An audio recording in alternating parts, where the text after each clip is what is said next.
오늘은 베드로후서 1장 5절로 9절 말씀을 통해서 우리 안에 힘써야 할 것들이 무엇인지에 대해 함께 배워보도록 하겠습니다. 사실 살아있다라고 하는 것의 가장 큰 특징은 잘한다는 겁니다. 살아있다라고 하는 것은 잘한다는 말입니다. 잘하지 않는다는 말은 살아있지 않다는 의미일 수도 있고, 또 변화가 없다는 것은 죽었다라고 볼 수 있는 그런 내용일 겁니다. 신앙도 마찬가지입니다. 하나님을 믿고 따라가는 우리들에게 살아있는 믿음과 신앙, 하나님을 향한 사랑이 있다면 그 믿음과 신앙과 사랑은 자라게 되어 있습니다. 그 자라게 되어 있는 모습이 우리에게는 기쁨이고 감사이고, 또 하나님에게는 우리가 살아있음을 드러내 보이는 귀한 증거이고 열매일 것입니다. 신앙인에게 있어서 이처럼 하나님 앞에서 자라가는 것, 하나님 앞에서 성장해가고 변화가 일어나는 것, 이것은 굉장히 중요하고 의미 있는 내용이 될 것입니다. 오늘 본문에서도 이와 같은 믿음의 성장과 성숙, 하나님을 알아가는 일에 있어서 큰 진보가 있기를 원하여 베드로 사도는 베드로 후서에서 하나님을 믿는 성도들에게, 특별히 고난 가운데 있는 그 성도들에게 신앙의 성숙을 권면하고 또 요구하고 있습니다. 이 말씀을 통해서 오늘을 사는 우리들에게 하나님이 무엇을 힘써야 하는지, 그 힘써야 될 내용들에 대해서 한번 살펴보도록 하겠습니다. 사실 베드로는 2번의 편지를 써서 보냈습니다. 베드로전서에서는 소아시아에 흩어있는 그 그리스도인들에게 외부로부터 오는 공격에 믿음으로 지켜나갈 것을 권면하고 소망을 갖도록 위로하는 편지를 썼었습니다. 그리고 후서에는 그들에게 일어나고 있는 내적인 공격, 믿음의 공동체 안에서 일어나고 있는 내적인 분열이나 내적인 영적 싸움에 대해서 잘 이겨나가도록 그렇게 권면하기 위하여 글을 쓰고 있습니다. 그렇기 때문에 그 내적 공동체의 유지, 그 공동체의 하나됨, 그 공동체의 존속에 대해서 이야기하며 믿음을 강조할 수밖에 없었습니다. 왜냐하면 한 공동체가 하나의 생각, 하나의 내용으로 결집하는 것은 굉장히 중요하기 때문입니다. 사실 이런 모습은 한 가정에서도 드러나고요, 사회적인 모임에서도 쉽게 볼 수 있습니다. 우리 말에 사공이 많으면 배가 산으로 간다는 말이 있습니다. 의견이 다양하고 주장함이 다양하면 일이 되지 않는다는 뜻이지요.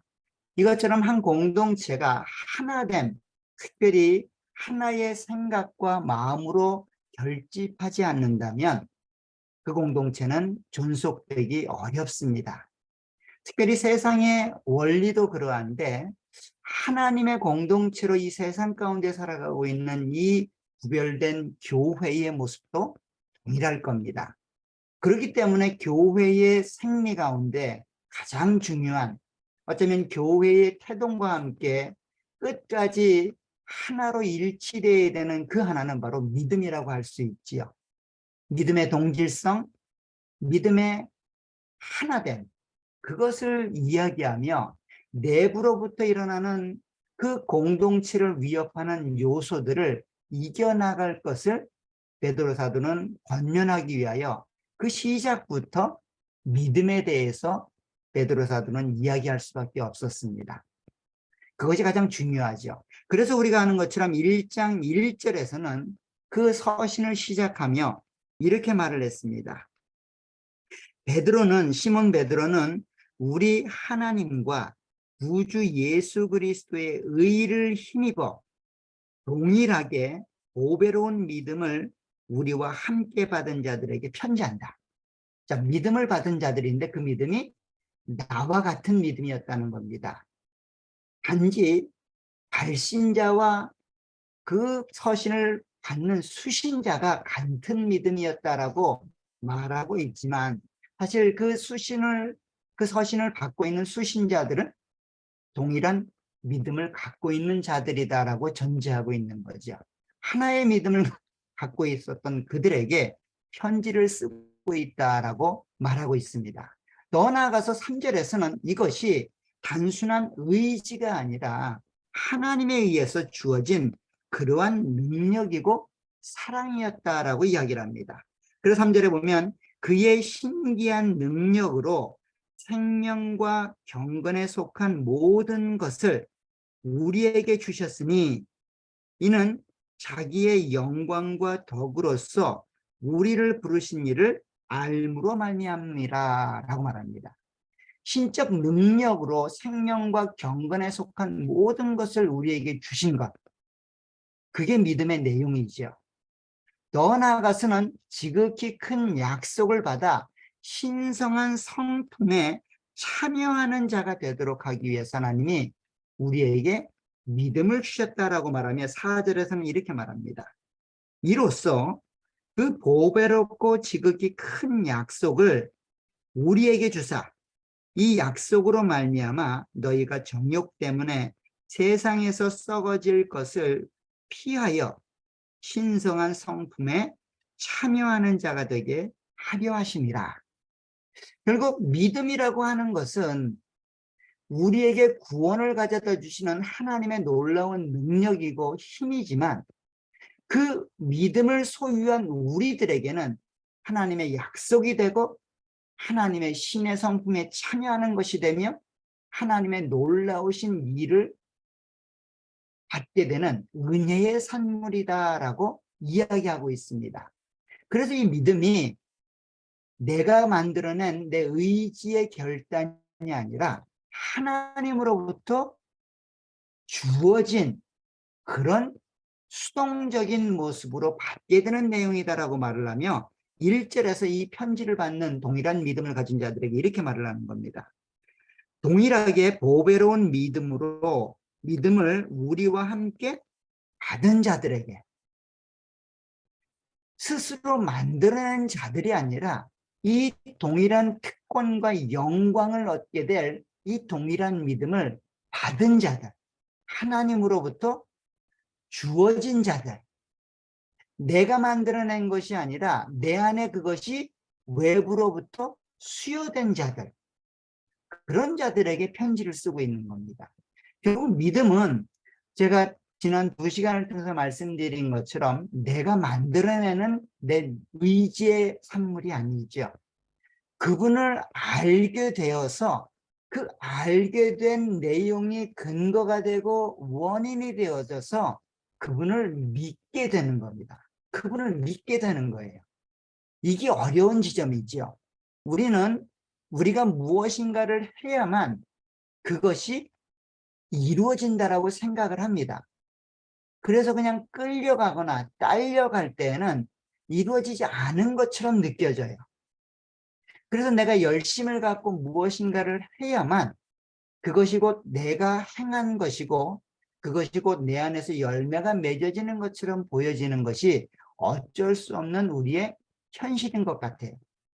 그러다 보니까 믿음도 그렇게 오해하는 경우가 많이 있습니다. 더 나아가서는 성경이 우리가 의지를 들여 믿어야만 그 믿음의 결과들이 주어지는 것처럼 보여질 때가 있어요. 믿으면 구원을 받는다. 믿어라. 그리하면 영생을 얻어질 것이다.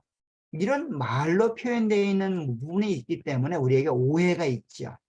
그래서 믿음 하면 그냥 내가 의지를 결단하여 행하는 것처럼 보여지는데, 성경은 특별히 베드로후서에서의 믿음은 하나님에 의해서 주어지는 것이다라고 이야기합니다.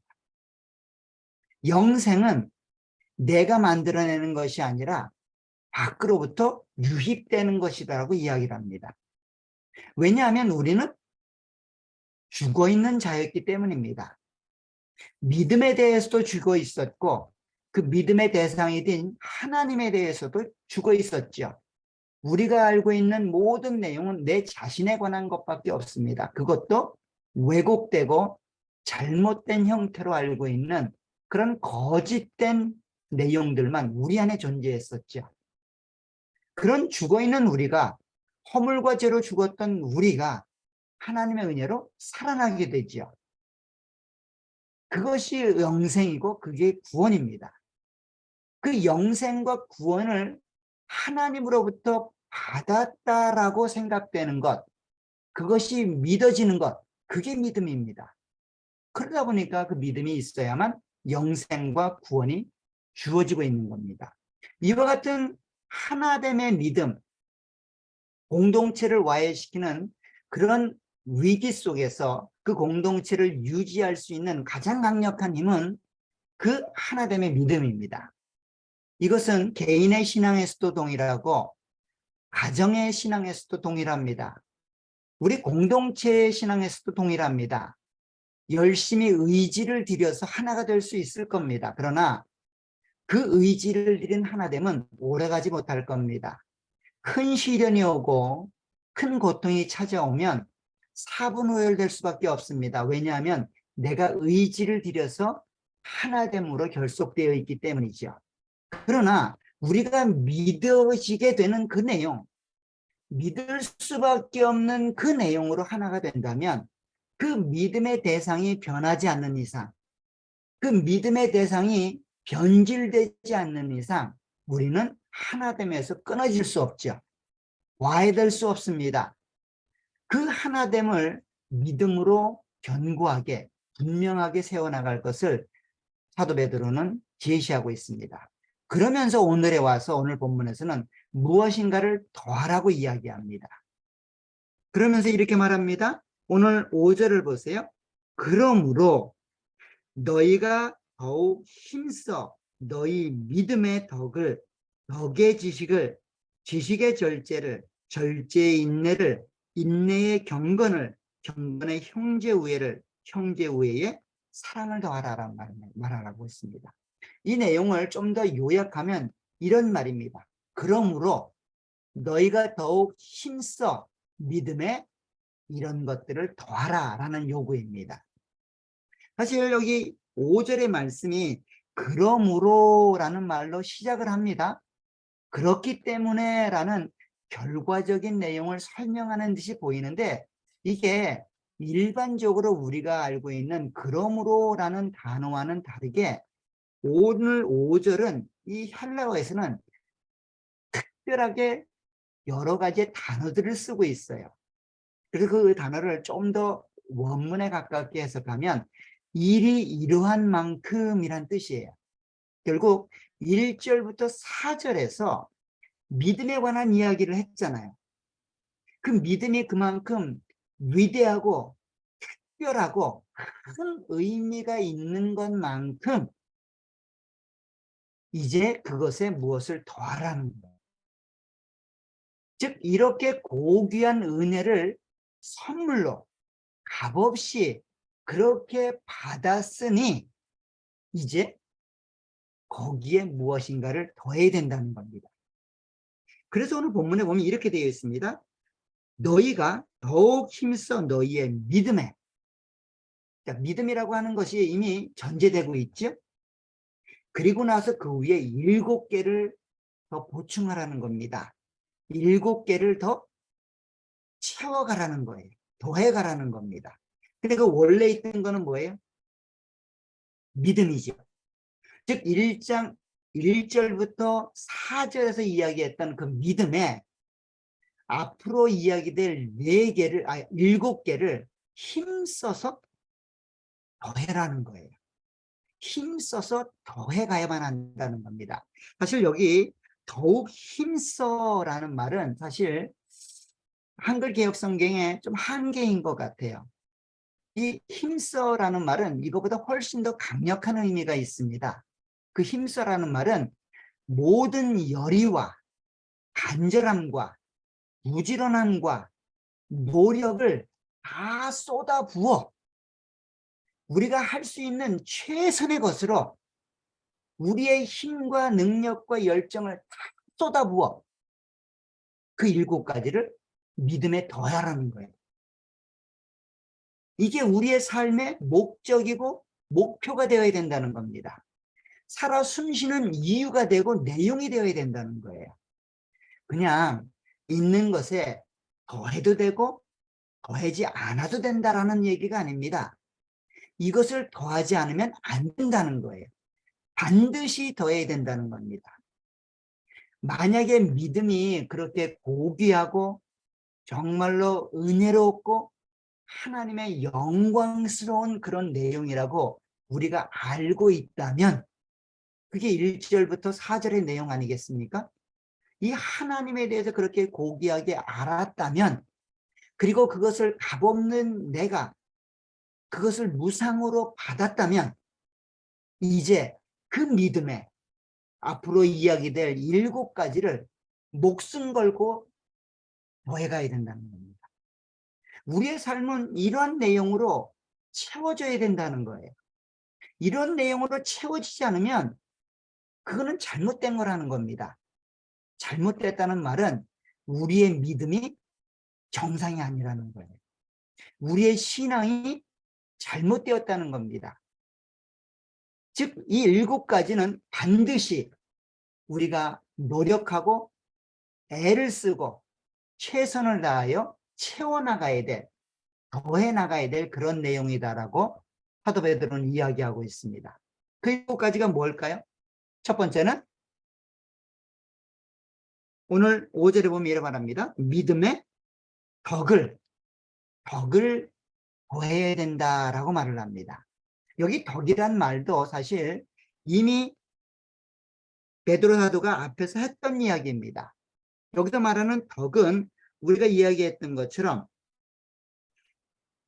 3절에 보세요. 그의 신기한 능력으로 생명과 경건에 속한 모든 것을 우리에게 주셨으니 이는 자기의 영광과 덕으로서, 즉 하나님의 영광과 덕으로서 우리를 부르신 그 하나님의 속성 가운데 하나인 그 덕을 우리에게 허락한 믿음에 더해가야 된다는 거예요. 그래서 이게 덕이란 말은 사실은 탁월함을 이야기합니다. 탁월함을 이야기하는데 그냥 탁월한 정도가 아니라 탁월하고 위대해서 칭송의 대상이 되는 거예요. 칭송의 대상이 될 만큼 그렇게 존귀한 것들로 우리의 믿음이 더해져야 된다는 겁니다. 즉 세상 가운데 우리의 모습이 그렇게 칭송받을 만한 모습으로 표현되고 표출되어야 된다는 거예요. 예수 믿는다는 이유만으로 특권의식만 있는 게 아니라 그 사람이 예수를 믿든 믿지 않든 그 예수 믿는 우리들의 신앙과 믿음은 칭송의 대상이 될 만큼 그렇게 세상 사람들에게 보여야만 한다는 거예요. 그게 평생의 우리의 삶에 요구되는 내용이라는 거예요. 적어도 동일한 특권과 변치 않은 하나님의 은혜와 사랑을 받은 믿음 있는 자라면 그 믿음은 그렇게 표출되고 열매가 맺어져야 된다라고 이야기하고 있습니다. 두 번째는 그 덕에 지식을 더하라고 이야기합니다. 5절에 보면 믿음의 덕에 지식을라고 이야기합니다. 여기서 말하는 지식은 어떤 지식일까요? 세상에 필요한 모든 그런 지식을 말할까요? 그런 일반적인 지식을 말하지 않습니다. 여기서 말하는 지식은 우리를 부르신 하나님을 아는 지식입니다. 예수 그리스도를 통해 우리를 구원하셔 이래 가시는 그 하나님을 아는 지식입니다. 이미 2절에서 이 지식에 대해서 이야기를 했어요. 2절에 보면 하나님과 우리 주 예수를 알므로, 하나님과 우리 주 예수 그리스도를 아는 지식으로 은혜와 평강이 너희에게 더욱 많아지길 소원하는 그 지식, 하나님에 대한 지식, 하나님을 아는 지식이 우리가 받은 그 믿음, 그곳에 더해줘야 된다는 겁니다. 즉 하나님을 알기 위해서 애쓰고 노력하라는 거예요. 때를 얻든지 못 얻든지 최선을 다하여 우리 생의 목표를 하나님을 아는 것에 두어야 된다는 겁니다. 이러지 않으면 어떻게 된다는 거예요? 그리스도인 영생을 소유한 자가 아닐 수 있다는 겁니다. 참다운 믿음을 소유했다면 그 믿음으로 우리의 삶이, 우리 가정의 삶이, 우리 공동체의 삶이 하나가 되길 원한다면 그 지식이 우리 안에 충만해야 된다라고 그렇게 사도 베드로는 이야기합니다. 세 번째는 절제를 이야기하고 있습니다. 오늘 6절에 보면 지식의 절제를 이라고 이야기합니다. 사실 여기 절제라는 말은 하나님을 아는 데 있어서 제한한다라는 의미가 있을 수 있지만 이 절제라는 말은 무슨 말인가 하면 하나님이 허락하시는 안에서만 그 지식이 우리 안에 주어진다는 거예요. 하나님이 허락하시는 범위 내에서만 그것을 소유하고 그 안에서 삶으로 열매를 맺어가야 된다는 거예요. 예를 들면 하나님이 허락하신 계시의 말씀에 있지도 않은 내용들을 가지고 고민하고 갈등하고 번민하며 그렇게 살지 말라는 겁니다. 우리가 가끔 성경을 읽다 보면 아주 마음속에 궁금해지는 요소들이 있습니다. 그 대표적인 것 중에 하나가 여러분들 많은 질문들을 받게 될 것이고 여러분들도 혹시 가지고 있을지 모르겠습니다. 왜 하나님의 선악과를 만드셨을까? 안 만들었으면 모든 문제가 일어나지 않을 텐데 왜 그 단추를 하나님이 그냥 허락하셨을까? 모르죠. 성경은 침묵하고 있기 때문에 모릅니다. 우리가 고백할 수 있는 내용은 그 답은 정확히 모르지만 하나님의 선을 위해서 그것이 만들어졌다는 겁니다. 우리는 자꾸만 성경에 허락된 그 계시의 범위에 넘어서는 내용들을 궁금해합니다. 열심히 노력하여 깨달아 아는 것들로 중요하지만 하나님이 허락하지 않고 침묵하는 영역에 있어서 그냥 욕심을 내요. 혹은 마음의 생각을 끄집어내어서 오해하거나 잘못된 결론에 빠질 수 있다는 겁니다. 그래서는 안 된다는 거예요. 그래서 적정과 절도의 원리가 필요하다는 겁니다. 즉 하나님이 은혜를 베푸시도록 기도하고 하나님의 은혜를 베푸시는 선 안에서만 그 은혜를 받아 누려야 된다는 거예요. 또 어떤 사람은 이렇게 얘기합니다. 그러니까 내가 열심히 내지 않는 이유들은 잘 모르기 때문이야. 하나님이 은혜를 여기밖에 주지 않았어라고 하며 그렇게 핑계를 대는 사람들이 있습니다. 그런 핑계를 위한 내용이 절제가 아닙니다. 하나님의 은혜를 베풀어서 공동체를 우리를 묶었고 그 안에 하나님의 말씀이 여러분들에게 전달될 수 있는 많은 통로들을 하나님이 허락해 주셨어요. 그러한 일들로 계속해서 여러분들은 하나님을 알아가야만 합니다. 예배를 통하여, 성경 공부 모임을 통하여, 클리닉 시간들을 통하여, 가족 식탁 모임을 통하여, 성경 통독을 통하여 끊임없이 하나님을 알아가도록 교회는 계속 여러분들에게 그 길들을 열어 제시합니다. 근데 많은 사람들은 이야기합니다. 나와는 상관없는 것. 주일 예배 한 번으로 오케이. 많은 걸 알면 안 돼. 절제해야지. 나는 여기까지가 좋아. 더 많은 걸 나한테 요구하면 나는 떠날 거야. 그만 푸시해. 라고 이야기하며 그렇게 거부하는 듯이 나오는 분들이 계세요. 그러시면 안 됩니다. 열심을 내어 여러분들이 그 하나님을 아는 길에 최선을 다해야 됩니다. 그게 우리가 이 공동체에 모여있는 이유이고 이 땅의 생명을 유지하는 이유입니다. 하나님이 여러분들에게 이 생을 연장시켜주는 유일한 이유는 그거 하나밖에 없습니다.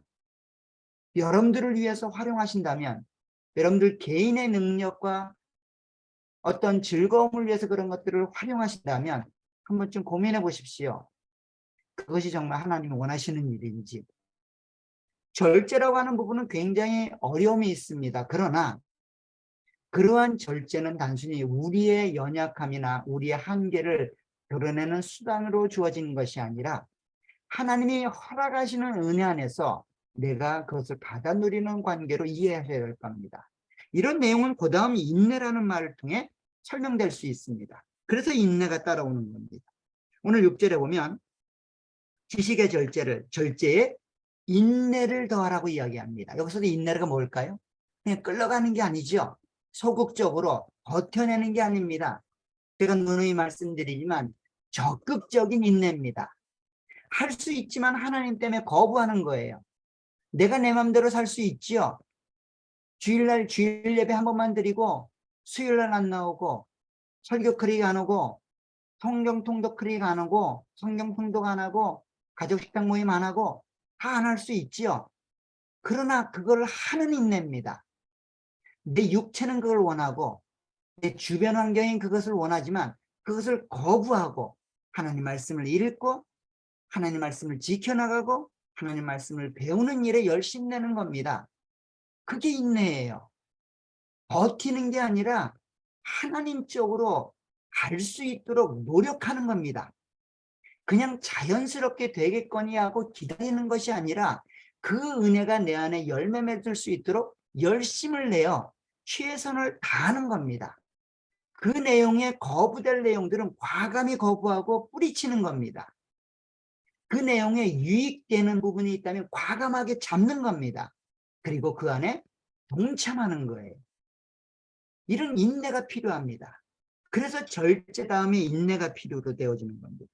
그리고 나서 다시 한번 인내 다음에는 경건을 요구합니다. 그래서 오늘 6절에 보면 절제의 인내를, 인내의 경건을, 즉 하나님을 경외하고 하나님을 경배하고 하나님을 섬기는 일에 최선을 다하라는 거죠. 근데 사실 이것도 우리가 행하고 있는 이 형식적인 부분에서만 일어나는 일은 아닙니다.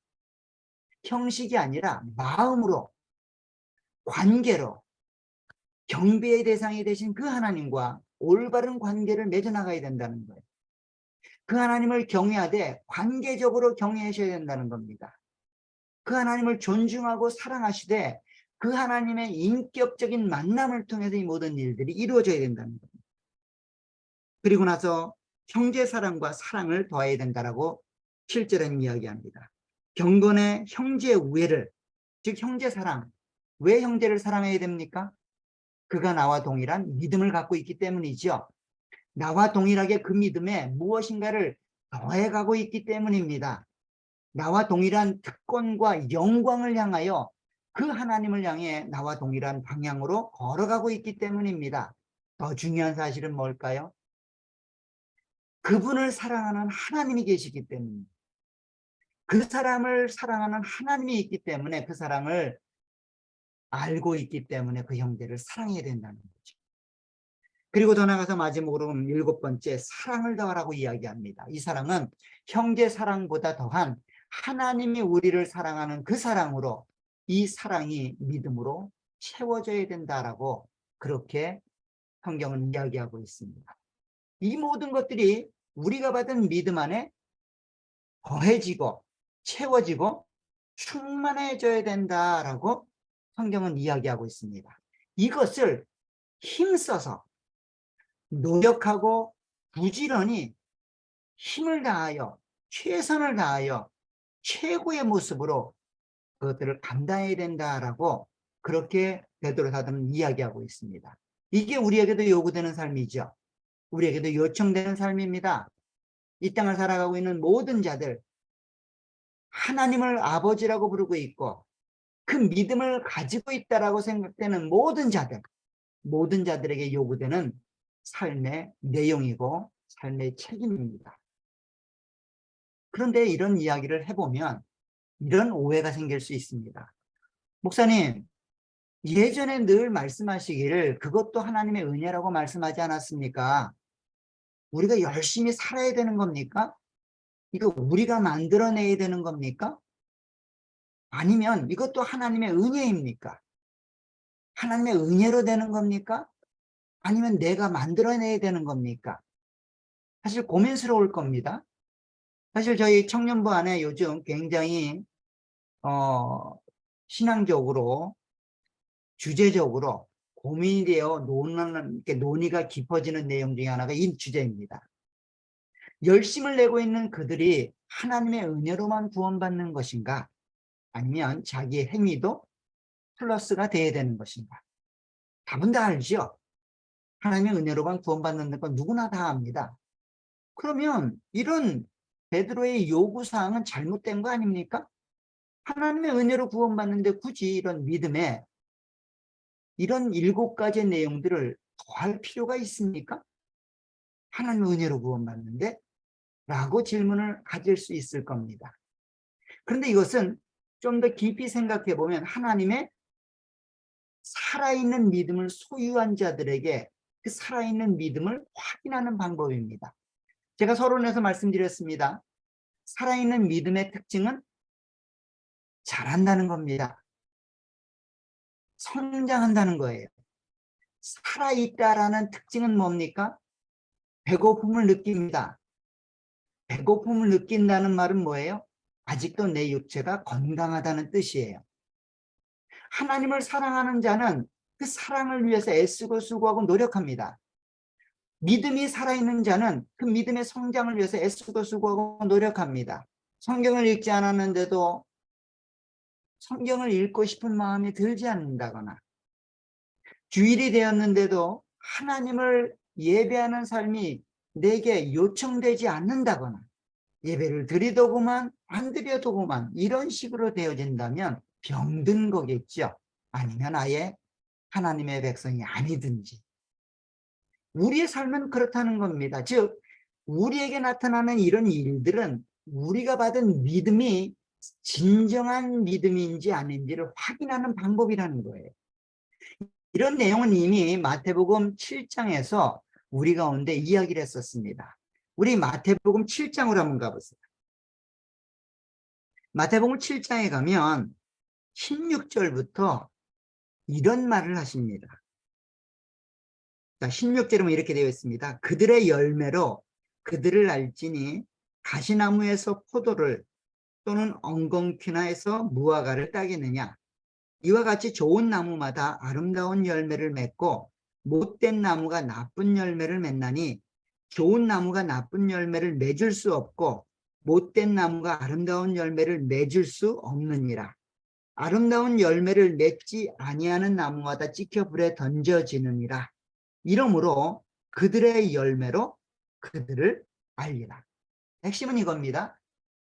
나무를 확인시켜주는 가장 좋고 가장 확실한 방법은 열매로 확인된다는 거예요. 그런데 우리는 그렇게 생각하는 사람이 아무도 없죠. 이 나무가 배를 열매 맺었으니까 배나무다라고 하는 것들을 알게 될 겁니다. 그런데 보세요. 배를 열었기 때문에 배나무입니까? 아니면 배나무니까 배가 열렸습니까? 배나무니까 배가 열린 거예요. 그렇죠?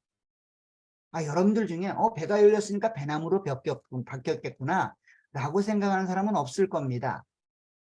저희 교회 화단에 사과나무가 있어요. 그 나무를 사과나무라고 인식했던 사람은 거의 없을 겁니다. 한 3년 전부터 사과가 열리기 시작해요. 그래서 사람들이 이해합니다. 저거 사과나무구나. 그전에는 사과나무가 아니었을까요? 사과나무였죠? 근데 왜 사과나무인지 몰랐을까요? 사과가 안 열려서 모른 거예요, 우리가. 자, 우리에게 믿음을 통한 이 7가지 내용을 통해서 우리의 삶이 일어나는 일들은 그거를 통해서 우리가 그리스도인이다라고 하는 확증을 위해서 주어지는 내용들이라는 거예요. 그러니까 그거를 통해서 우리가 그리스도인이 되는 게 아닙니다. 그거를 통해서 우리가 믿음 있는 자가 되는 게 아니에요. 하나님이 우리 안에 부어넣어 주신 그 믿음이 우리를 그러한 열매로 맺게 함으로 우리가 믿음 있는 자였구나라고 하는 걸 확인시키는 거예요. 우리가 열심히 노력해서 믿음 있는 자가 되는 게 아니라 우리 안에 있는 믿음이 열매를 맺으니 우리가 믿음 있는 자였구나라고 하는 것들을 확인하는 거예요. 그래서 여기 7가지 내용들은 우리에게 요구하는 책임이라기보다는 내가 너에게 부어준 그 믿음이 이러한 것들을 만들어내었다라고 하는 것들을 보여주는 사인인 거죠. 이해가 되죠? 보여주는 사인입니다. 그래서 이런 내용들을 우리는 구약과 신약에서 면밀하게 볼 수 있습니다. 우리 구약에 야곱이라는 사람을 한번 보세요. 우리 창세기 32장으로 한번 가보세요. 창세기 32장 10절에 가면 이렇게 되어 있습니다. 야복 강가에서 그렇게 자기 자신을 돌아보며 씨름하는 중에 자기 자신에 대해서 이야기하는 겁니다. 자, 10절 보세요. 이렇게 되어 있습니다. 나는 주께서 주의 종에게 베푸신 모든 은총과 모든 진실하심을 조금도 감당할 수 없사오나 내가 내 지팡이만 가지고 이 요단을 건넜더니 지금은 두 때나 이루었나이다 라고 말합니다. 자, 이게 뭔 얘기냐면 야곱의 인생은 철저히 자기의 노력으로 하나님이 약속해 주신 것을 쟁취해가는 인생입니다. 하나님의 때를 기다리기보다는 내가 손 내밀어 그것을 잡는 거예요. 그래서 형의 장자권도 아버지의 축복권도 다 자기의 노력으로 다 자기 것을 만들었죠. 이미 뱃속에서 하나님이 허락해 주신 내용들이에요. 근데 그걸 기다리지 못했죠. 그래서 집을 떠납니다. 집을 떠나는 게 아니라 약속의 땅을 벗어나게 돼요. 밧다라남에 가서 20년간 그 삶을 살게 됩니다. 이 가나안 땅에서 누렸던 자기의 인생을 자기에게 개척하는 삶을 완전히 역으로 살아가지요. 그래서 거기서는 끊임없이 장인이자 외삼촌인 라반에게 속임을 당합니다. 10번이나 자기의 삭슬 속임당하고 심지어는 아내를 속여 얻게 되지요. 첫 번째 레아를 얻고 또 라헬을 얻는 과정 14년간 일을 합니다. 다 속임이었습니다. 다 빼앗길 것 같아요. 다 잃어버릴 것 같습니다. 그런데 어떻게 됐습니까? 결과가 지팡이만 갖고 갔는데 오늘 두 때나 이루어 왔다는 거예요. 이 삶을 보니까 지금 야곱은 어떻게 고백할 수밖에 없어요? 내 인생 내 노력으로 살아왔지만 그 노력의 결과가 내가 이룬 결과가 아니기 때문에 나는 이것을 받을 자격이 없다라고 생각하는 거예요. 그래서 본문이 말합니다. 주의 종에게 베푸신 모든 은총과 모든 진실하심을 조금도 감당할 수 없는 자다라는 거예요. 그렇게 하나님의 은혜를 받을 만한 자격도 없고 자질도 없고 그럴 인간이 못 되는데도 불구하고 하나님의 은혜를 베풀어 주셨다는 거예요. 그래서 이 모든 일들이 이루어진 거라는 겁니다. 그가 열심히 다 수고한 결과죠. 그럼에도 불구하고 그는 이렇게 하나님의 은혜라고 이야기할 수밖에 없습니다. 자, 신약 성경이 오면 사도 바울도 동일한 고백을 합니다. 사도 바울이 고백했던 고린도전서를 한번 가보세요. 자, 고린도전서 1장에 가보시면 고린도전서 15장입니다. 고린도전서 15장에 한번 가보세요. 15장 10절에 가보면 사도 바울은 자기의 삶을 이렇게 이야기합니다. 그러나 내가 나 된 것은 하나님의 은혜로 된 것이니 내게 주신 그의 은혜가 헛되지 아니하여 내가 모든 사도보다 더 많이 수고하였으나 내가 한 것이 아니요 오직 나와 함께 하신 하나님의 은혜로다 라고 말합니다. 여기도 말하죠. 분명히 사도 바울은 다른 사도들에 비해서 더 많이 헌신하고 더 많이 수고하고 더 많이 열심을 내었습니다. 그런데 그 열심 내고 수고하고 헌신했던 내용을 뭐라고 이야기해요?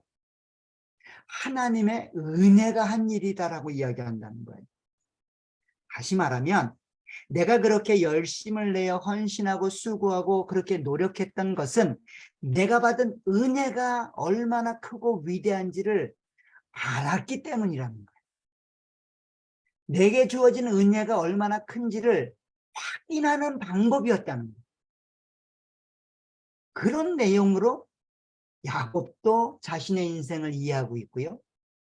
바울도 자신의 인생을 이야기하고 있고 오늘 베드로도 동일한 그와 같은 내용으로 우리에게 주어진 믿음이 그렇게 실로 위대하고 놀라운 것이라면 이제 그 믿음이 가져다 주는 은혜와 복들을 삶을 통해서 증명하라는 거예요. 삶을 통해서 누리라는 겁니다. 그래서 사도 베드로는 이야기하기를 오늘 말씀에서 이야기합니다. 다시 말씀으로 돌아가면 이렇게 이야기합니다. 믿음의 덕을, 덕의 지식을, 지식의 절제를, 절제의 인내를, 인내의 경건을, 경건의 형제우애를, 형제우애의 사랑을 더하라는 겁니다. 그리고 나서 결론적으로 이렇게 얘기합니다. 자, 8절에 보세요. 이런 것이 즉 믿음 안에 이렇게 더해지는 7가지의 삶의 내용들이 너희에게 있어 흡족한즉 충만한즉 너희로 우리 주 예수 그리스도를 알기에 게으르지 않고 열매 없는 자가 되지 않게 하려니와 이런 것이 없는 자는 맹인이라 멀리 보지 못하고 그의 옛죄가 깨끗하게 된 것을 잊었느니라. 자, 분명하게 이야기하죠. 이게 열매라는 겁니다. 어떤 열매요? 우리가 믿음의 사람이다라고 하는 열매라는 겁니다. 그 열매가 어떤 것이라는 거예요? 그 열매가 오늘 말합니다. 믿음의 덕을, 덕의 지식을, 지식의 절제를, 절제의 인내를, 인내의 경건을, 경건의 형제우애를, 형제우애의 사랑을 더하는 삶이 우리에게 나타난다면 그것은 우리의 믿음이 어떤 믿음이고 우리가 어떤 존재라는 것들을 확인하는 방법이라는 거예요. 그러니 그 일에 열심을 내야 된다는 겁니다. 왜 그렇습니까? 우리가 그런 존재이기 때문이에요. 그런 존재가 되기 위해서 그렇게 열심을 내라는 게 아닙니다. 우리에게 주어진 믿음이 그런 내용이라는 거예요. 그리고 조금 전에 말씀드렸습니다. 사과나무여야 사과를 맺을 수 있어요. 사과를 맺으면 사과나무로 만들어주겠다는 이야기가 아닙니다. 우리 안에 주어지는 믿음, 그 믿음의 덕과 지식과 절제와 인내와 경건과 형제우애와 사랑이 더해지면 그런 믿음이 있는 사람이 되는 게 아닙니다.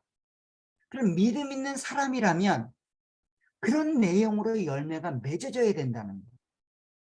그러지 않는 사람은 어떤 사람이라는 거예요? 오늘 본문이 말합니다. 예수 그리스도를 알지 못하는 게으른 자라는 거예요. 열매가 없는 자라는 겁니다. 먼 미래를 바라보지 못하는 맹인이라는 거예요. 그리고 우리가 어떤 상태에서 구원받았는지 우리의 옛 상태를 잊어버린 상태라는 거예요. 그래서 계속해서 이야기합니다. 이런 것이 없는 자는 맹인이라 멀리 보지 못하고 그의 옛죄가 깨끗하게 된 것을 잊었느니라. 결국 우리의 삶 가운데 이런 내용이 충만하게 열매 맺기를 간절히 부탁드립니다. 우리는 우리 자신이 받은 은혜를 이런 모습으로 열매 맺어 나감으로 하나님이 우리 가운데 베풀으신 은혜와 사랑들을 확인해 나갈 겁니다. 결국 우리가 행했던 모든 선행, 믿음의 행위, 열심 모든 것들은 다 구원의 조건이 아니라 구원받은 자의 열매에 불과합니다. 구원받았다라고 하는 확인에 불과한 거예요. 그게 없으면 문제입니다. 왜 그럴까요? 그게 없으면 뭐가 문제일까요? 그런 나무가 아니라는 거예요. 그런 믿음이 없는 자라는 거예요. 그게 문제 아닙니까? 그런 사람이 되어서는 안 된다는 거예요. 사랑도 여러분, 우리 안에 주신 이 믿음은 그냥 내 안에서 그렇게 보존되고 유지되는 그런 믿음이 아니라 내 삶을 변화시키고 내 밖으로 믿음이 열매 맺어지는 그런 능력, 신의 성품에 동참하는 하나님의 영광을 세상 가운데 드러내는, 그리하여 수많은 자들이 다시금 하나님의 영광으로 돌아올 수 있도록 통로가 되는 살아있는 능력의 믿음이라고 하는 것들을 기억하시길 간절히 부탁드립니다. 그 일을 위해서 열심 내십시오. 하나님을 알기에 열심 내시고 하나님을 경외하는 데 열심 내십시오. 형제 사랑하기 위해 열심 내십시오. 사랑을 실천하고 우리 가운데 주신 믿음을 열매 맺도록 열심히 책임을 감당하시면 그 모든 가운데 하나님이 우리에게 허락하신 구원이 열매 맺게 되실 겁니다. 사실 이 모든 일들이 결국 우리의 믿음을 대변해주는 열매이고, 우리의 믿음을 우리의 구원의 조건이 아니라 받은 은혜에 대한 열매로 하나님께 영광 돌리는 삶이 되시기를 간절히 부탁드립니다. 이것이 우리 공동체의 하나됨을, 우리 가정의 하나됨을, 우리 개인의 삶을 온전한 믿음으로 열매 맺는 유일한 근거가 되고 내용이 되실 겁니다. 이 믿음 안에서 그 믿음의 열매를 세상 가운데 드러내기 위하여 최선을 다하여 우리에게 주어진 일들을 책임 있게 감당하시고 또 열심히 있게 감당해 가시는 저와 여러분들이 되시기를 간절히 축원합니다. 기도하도록 하겠습니다. 하나님 아버지 은혜 복을 감사합니다. 하나님께서 허락하시는 믿음은 실로 위대하고 놀랍고 생명력이 있으며 우리의 삶을 움직여갈 만한 강한 힘이 있음을 다시 한번 고백합니다. 그 허락하신 은혜를 따라 우리의 삶을 온전히 하나님께 드리는 삶이 되게 도와주옵소서. 최선을 다하여 우리의 시간과 열심과 열정을 하나님을 위해 사용할 수 있도록 도와주옵소서. 그리고 그러한 것이 내 자랑이나 내 구원의 조건이 아니라 하나님이 베풀으신 은혜와 사랑에 대한 감사고 하나님이 허락하신 구원에 대한 표징이므로 그저 하나님께만 영광 돌리는 하나님의 사람들이 될 수 있도록 도와주옵소서. 다시 한번 눈먼 자처럼 현실 속에 매몰되지 않기를 소원합니다. 우리의 시야를 들어 하나님이 이루신 일들을 기억하게 하시고 앞으로 이루실 일들을 기대하고 소망하게 하셔서 하나님의 영광의 나라를 위하여 오늘의 주어진 삶들을 기대하고 소망하며 살아갈 수 있도록 도와주옵소서. 우리의 옛 자아가 이미 십자가에 못 박혀 구원받은 하나님의 백성이 되었음을 깊이 깨달아 그 하나님의 영광을 위해 살아갈 수 있도록 우리 자신들을 인도해 주옵소서. 우리 가정을 인도해 주시고 우리의 자녀들을 인도해 주시고 우리의 공동체를 인도해 주옵소서. 예수님의 이름으로 기도합니다. 아멘.